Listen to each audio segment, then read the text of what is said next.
स्वर्गीय लोकनेते आमदार गोवर्धनजी शर्मा यांच्या जयंतीनिमित्त अकोला जिल्हा भारतीय जनता पार्टीच्या वतीनं व्याळा इथं भाजपा जिल्हाध्यक्ष किशोर मांगटे पाटील यांच्या हस्ते गरजूंना ब्लँकेटचं वितरण करण्यात आलं। भारतीय जनता पार्टीचे मार्गदर्शक लोकनेते सतत 6 वेळा अकोलेकरांनी आमदारकीची माळ गळ्यात घातली असे स्वर्गीय गोवर्धन उर्फ लालाजी शर्मा यांच्या जयंतीनिमित्त भारतीय जनता पार्टी अकोला जिल्ह्याच्या वतीनं व्याळा इथं भाजपा जिल्हाध्यक्ष किशोर मांगटे पाटील यांच्या हस्ते गरजू लोकांना ब्लँकेटचं वितरण करण्यात आलं।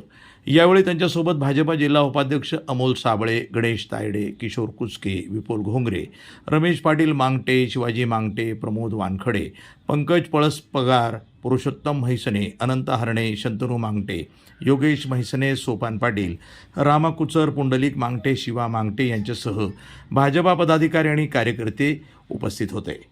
प्रतिनिधी अमोल जामुदे, NTV न्यूज मराठी, बाळापूर, अकोला।